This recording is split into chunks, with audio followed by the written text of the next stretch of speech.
Hola, bienvenidos al Coloquio Internacional de Hermetismo y Cosmovisiones en Hispanoamérica, organizado por la Benemérita Universidad Autónoma de Puebla y la Universidad de Kentucky. En esta ocasión, sus servidoras, Karen Elizabeth Flores Bonilla y Naomi Alejandra Sánchez Puente, estudiantes de la licenciatura en Lingüística y Literatura Hispánica de la UAP, les presentaremos la ponencia Diablo Semiótico, marcas de la presencia diabólica en la leyenda mexicana El Clérigo Errado. Es importante que discutamos el papel de la leyenda en la sociedad, puesto que es a través de ella que se han preservado narraciones fantásticas que han servido para conformar el folclore de una sociedad. Entendido como el conocimiento de un pueblo, según la filóloga Abramulla. El conocimiento es en su mayoría transmitido por una tradición oral. México, al ser el resultado del contacto entre culturas, necesitó durante la época virreinal una forma de consolidar su identidad, misma que se vio influenciada en su mayoría por la colonización, heredando figuras de la tradición católica cristiana, tales como Dios y el diablo, representaciones del bien y el mal respectivamente. En esta investigación recuperaremos al segundo para analizar su presencia en la leyenda El Clérigo Errado, que se encuentra en el libro de Conaculta, Leyendas Mexicanas para Contar y Cuenteros, a cargo del antropólogo Germán Argueta, para obtener una mejor comprensión de esta figura demoníaca, con las aportaciones semióticas de la investigadora Margarita Paz y Alberto Ortiz. Iniciaremos narrando los hechos referidos en la leyenda. Los hechos referidos en la leyenda ocurren en el año 1654. Esta está protagonizada por el cura José María de Betancourt, cura de la parroquia de Santa Catarina, y doña Clara Marina de Villajoyosa, viuda española, quienes tras una convivencia inicialmente armoniosa comienzan un romance fuera de las leyes católicas. Se narra que doña Clara, cansada de ser viuda, en la casa de la madre de su difunto esposo, se refugia en la iglesia para contarle al padre, en secreto de confesión, las penas que pasa siendo habitante de dicha casa. El cura se compadece de la viuda y le ofrece techo y comida a cambio de labores domésticas dentro de la casa parroquial. Doña Clara accede y pronto se hace cargo de dichas labores. Sin embargo, una noche el religioso enferma de fiebre y se queda delirando por 2 noches más, en las que les confiesa a doña Clara un amor secreto y pronto inician una relación que duraría algunos años más. Hasta que una noche el herrero y amigo del párroco, Juan Arreche, recibió una visita de 2 hombres negros, quienes clamaban ser sirvientes de don José. Estos pedirían al señor le clavase a una mula que llevaban violentamente una herradura en cada pata. Paralizado por la violencia ejercida sobre el animal, no pudo declinar la petición y realizó lo encomendado, no sin antes prometerse a sí mismo que la mañana siguiente iría a reclamar al religioso. Sin embargo, cuando este momento llegó, se le fue comunicado que éste aún dormía. Doña Clara fue en su búsqueda y para su sorpresa se encontró con el hombre muerto, con una soga en el cuello y las cerraduras clavadas brutalmente en cada una de sus extremidades.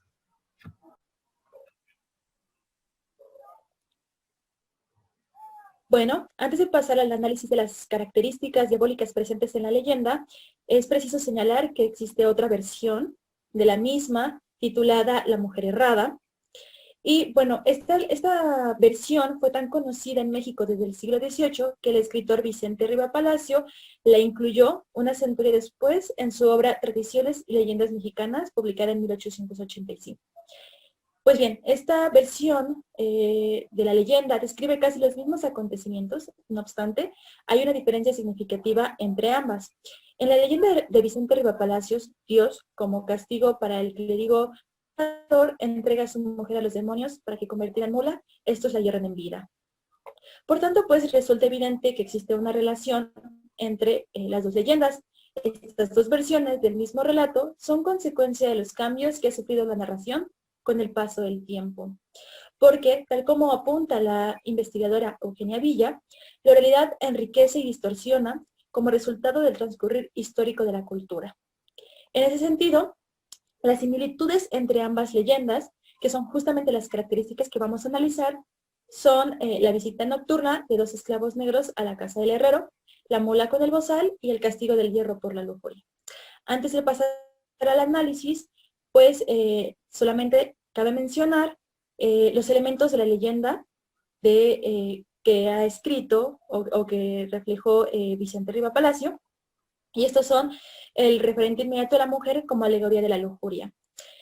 En la leyenda plasmada por Riva Palacio es notorio el vínculo que se establece entre el diablo y lo femenino, ya que es precisamente la amante quien tienta y desvía al religioso de su vocación. Y esto se refleja bastante en la leyenda de Riva Palacio, aunque bueno, no es el objeto de estudio de esta ponencia. El hecho de este vínculo entre el diablo y lo femenino, de acuerdo con la investigadora Paz Torres, se debe a que en la literatura e iconografía cristiana se ha presentado a la mujer como un ser maligno, manipulador, impótico, servidor del diablo y, por tanto, poseedor de una belleza seductora, capaz de conducir al hombre a su destrucción. De esta manera, pues, al constituirse lo diabólico en una característica inherente a la feminidad, Dios castiga al amante por recurrir a estos atributos demoníacos para encauzar al pecado a un fiel devoto. Así se demuestra, una vez más, que la cultura occidental se ha colocado al diablo en el centro de los acontecimientos eróticos, al tiempo que se le ha otorgado también una predilección especial por las mujeres, con la que comparte ciertas características. Y bueno, para finalizar este apartado, mencionar nada más que el castigo es el mismo en las 2 leyendas, solamente que en la leyenda de Vicente Riva Palacio es la mujer la que termina siendo errada, y en la leyenda que estamos estudiando ahorita es el hombre clérigo.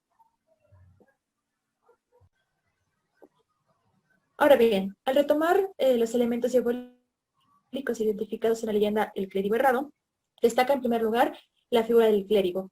Y en realidad no resulta un hecho fortuito que sea justamente un hombre devoto, fiel a la iglesia y a sus principios, el que fue elegido por el demonio para inducir al pecado.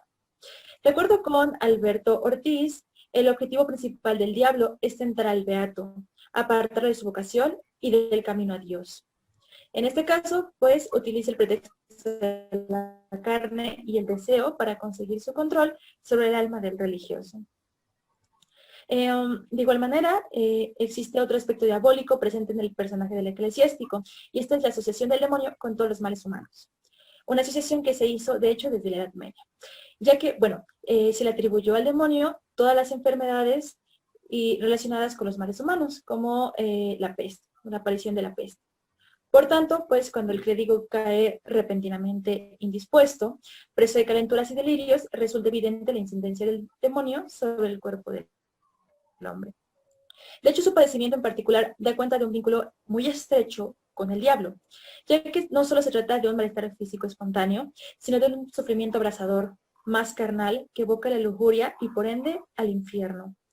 Así, esta fiebre, que en sí es un síntoma demoníaco que atenta contra la castidad, despierta en el cura instintos lascivos, los cuales suponen, tras varios días de agonía, una transformación completa en su persona que finalmente desvía su atención hacia los placeres mundanos. Ahora, aunado a ello, dentro de la leyenda, hay otro aspecto importante relacionado también con el cuerpo, que es el sueño erótico, ya que el eclesiástico en esta noche de delirio se imagina en un desierto tórrido, sin agua, y se encuentra con la mujer, la cual le ofrece agua que emana de sus pechos. Él, pues obviamente, con este calor sofocante, no duda en saciar su sed y acercarse así al cuerpo de la chica, y es la acción determinante que causa finalmente sus sentidos hacia la tentación carnal. Entonces, se retoma esta idea del demonio también como el señor de las ilusiones y las fantasías sexuales.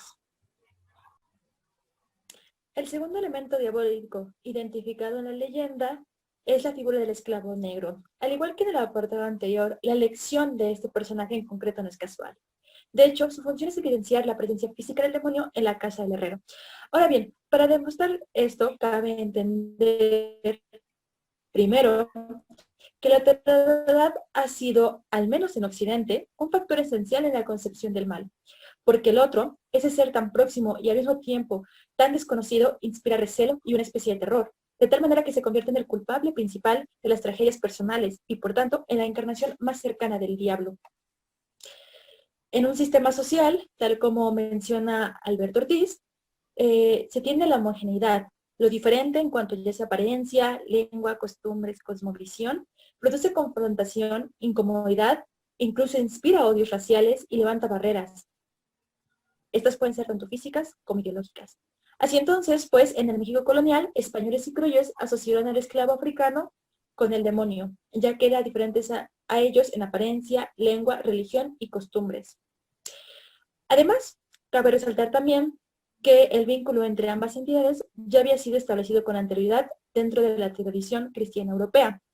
Esto sucedió en el Concilio de Toledo, celebrado en el año 449 después de Cristo, ya que en este se describió por primera vez al diablo como un ser monstruoso, con garras, de tono negro y olor sulfuroso, poseedor de cuernos y un enorme falo. Por consiguiente, en los siglos posteriores, esta imagen demoníaca pervivió en el imaginario colectivo. Y no es fortuito, por ejemplo, que en España del siglo XVI se usaran términos como Guineo o Mozambique para hacer referencia al diablo. De esta manera, se instaló la idea de que un ángel no podía ser negro, ya que tal era el color de las potencias malignas, relacionadas con la oscuridad y el vacío, antítesis entonces de la luz divina de Dios. Ahora abordaremos el tercer elemento, que es el animal diabólico.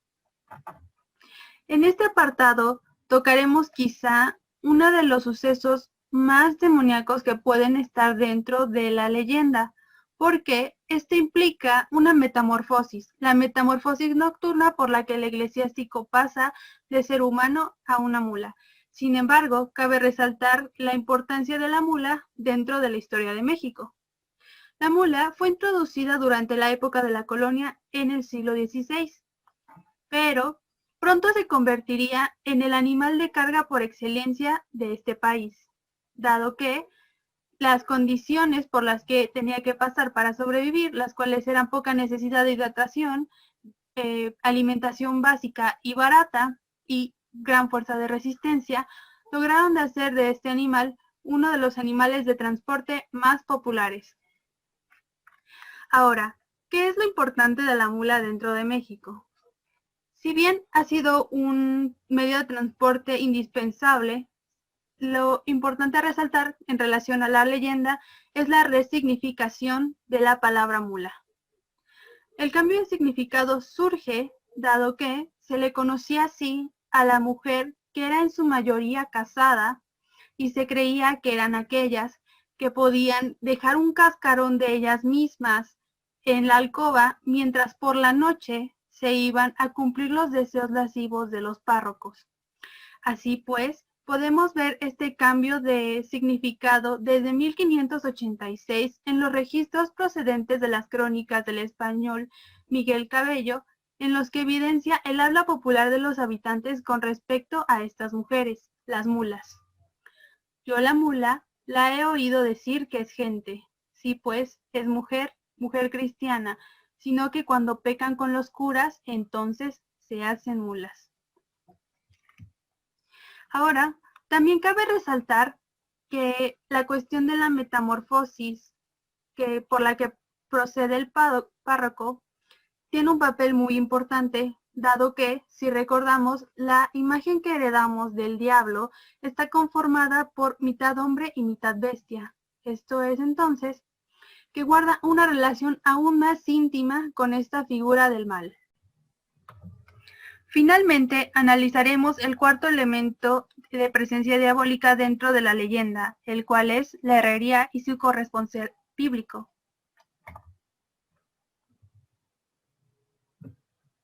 Okay. Para ello, cabe resaltar la vida de Saint Dunstan, quien fue el beato inglés más aclamado del siglo X. Tan aclamado fue que el monje de apellido Osborne se dedicó a hacer una obra llamada Life and Miracles of Saint Dunstan. Pero ¿por qué Saint Dunstan era tan importante? Lo fue por su relato más popular, que fue el enfrentamiento de él frente a un ente diabólico. La leyenda data que este santo estaba realizando labores de herrería cuando un individuo se presentó ante él y le pidió herrajes. Saint Dunstan había accedido a hacerle los herrajes. Sin embargo, cuando se dio cuenta de que esta persona era capaz de cambiar de forma, es decir, hacer metamorfosis, se dio cuenta de que se trataba de algo maligno. Así pues, engañó a este ente y lo sometió a una tortura al clavarle los herrajes al rojo vivo para leccionarlo en cuanto a su mala conducta. Tras someterlo a esta tortura, le hizo jurar que jamás entraría a la casa de los creyentes que tuviesen una herradura en la puerta.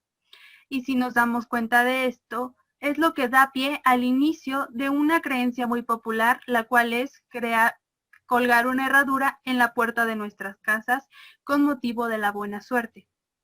Siguiendo este análisis, mi compañera y yo nos dimos cuenta de que también la herradura podría ser una alegoría muy marcada a los clavos de Jesús, pues si bien recordamos, tanto al monje como al eclesiástico y a Jesús se les clava sin piedad alguna clavos en las extremidades. Así pues, podemos relacionar esto de una manera muy fuerte con la influencia bíblica dentro de la leyenda. Pues bien, ahora pasamos a las conclusiones. A manera general, los elementos relacionados con la imaginería del diablo son la afinidad diabólica. Esta es en la leyenda de la mujer errada, con la que comparte ciertos elementos diabólicos. Y vimos brevemente el vínculo entre la mujer y el diablo. En el primer apartado del infierno en el cuerpo, hablamos sobre la conexión entre la fiebre y la temperatura del infierno. En el diablo y el otro, el rechazo generalizado por cualquier elemento ajeno a una sociedad, aquello que resulte diferente. En el apartado del animal diabólico, mi compañera les habló sobre el cambio de referente lingüístico por el que atravesó el vocablo mula, de animal a adúltera. Y finalmente, en la herrería y su corresponsal bíblico, pues retomamos un relato bíblico relacionado con el diablo. Entonces, pues en conclusión se puede afirmar que la figura demoníaca se instaló desde la llegada de los españoles al continente americano. Y a pesar de tratarse de un personaje extranjero, cobró notoriedad en el folclore mexicano, en el que incluso con el paso del tiempo, aunque las mismas características que llegaron con la colonización europea se han mantenido, también se han adoptado nuevas propiedades de acuerdo con la cultura particular de las diversas comunidades. Esta es la razón por la que, a través de los años y con las distintas variantes que ha sufrido la leyenda, se conservan los referentes diabólicos más significativos en uno de los relatos populares representativos del país. Finalmente les presentamos nuestras referencias. Para mayor información pueden consultarlas. Y nos despedimos, no sin antes agradecerle a ambas universidades este espacio dentro del coloquio de hermetismo. Muchas gracias. Gracias.